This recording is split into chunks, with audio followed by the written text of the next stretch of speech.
আসসালামু আলাইকুম সবাইকে। আশা করছি সবাই ভালো আছেন। আজ মহান ২১শে ফেব্রুয়ারি আমাদের মাতৃভাষা দিবস। তারই উপলক্ষে বাংলাদেশ জামায়াত ইসলামীর আমির মাননীয় সংসদ সদস্য ডক্টর শফিকুর রহমানের নেতৃত্বে আমাদের সকল শহীদদের প্রতি ফুল দিয়ে শ্রদ্ধা জানিয়েছেন। এই বিষয়টিকে নিয়ে আমাদের কিছু সাংগঠনিক ভাইরা অর্থাৎ জাসির জনশক্তিরা অনলাইনে অফলাইনে যা তা ইচ্ছা লিখতেছেন এবং মন্তব্য করছেন। অনেকে এই বিষয়টাকে নাজায়েজ হ্যান-ত্যান বলতে শিরকের সর্বোচ্চ স্তরের পর্যায়ে নিয়ে যাচ্ছেন। সেই সকল সাংগঠনিক ভাইদের উদ্দেশ্যেই আমার এই ভিডিওটা। আমি তাদেরকে বলতে চাই, আপনারা যে এথিক্স নিয়ে বা যে অ্যাপোলজি নিয়ে অথবা যে আদর্শকে সামনে রেখে এমন মন্তব্য করছেন, আপনাদেরকে আমার একটা পরামর্শ থাকবে আর একটা প্রশ্ন থাকবে। পরামর্শ হচ্ছে, আপনি সর্বশেষ যে নির্বাচনটা হলো জাতীয় নির্বাচন, সেই নির্বাচনে নির্বাচন কমিশনের যে সংবিধান ছিল, যে রুলস অ্যান্ড রেস্ট্রিকশন ছিল, এই জিনিসগুলো থাকলে একটা দল নিবন্ধিত হতে পারে এবং সে নির্বাচন করতে পারবে। সেই সংবিধানটা এক নজর পড়ে নিবেন। তারপর পরে বাংলাদেশ জামায়াত ইসলামীর যে সংবিধানটা আছে সেটা একবার পড়ে নিবেন। আশা করছি আজকের এই ফুল দেওয়া সম্পর্কে আপনার সত্য একটা ক্লিয়ার ধারণা হবে।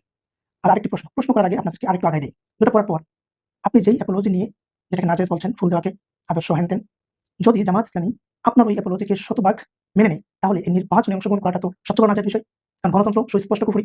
এই বিষয়ে আপনি কি বলবেন? সেটা অবশ্যই আমাকে জানাবেন। আপনার লজিকটি আমাকে অবশ্যই কমেন্ট বক্সে জানাতে পারেন অথবা পার্সোনালিও বলতে পারেন। আর সকল ভাইদের উদ্দেশ্যে বলি, দেখেন, এই মুহূর্তে ডক্টর শফিকুর রহমান শুধুমাত্র বাংলাদেশ জামায়াত ইসলামীর আমির নন, উনি সংসদ সদস্য। তার চেয়ে বড় কথা হচ্ছে উনি বিরোধী দলের প্রধান নেতা। তাই রাষ্ট্রীয় কিছু দায়িত্ব এবং দায়বদ্ধতা উনার রয়েছে। আপনারা নিশ্চয়ই সেই ভিডিওটা দেখেছেন, যেখানে একজন সাংবাদিক প্রশ্ন করে বসলো যে কেন আসলেন, কিভাবে আসলেন, হ্যান-ত্যান। উনি কি বলেছেন? যে রাষ্ট্রীয় আচার মেনে এসেছেন। কারণ উনি তো রাষ্ট্রীয় নিয়ম শৃঙ্খলা মেনে নিয়েই সংসদে নির্বাচিত হয়েছেন। তাহলে অবশ্যই রাষ্ট্রীয় আচার-আচরণ, বিধি-বিধান মেনে চলতে হবে।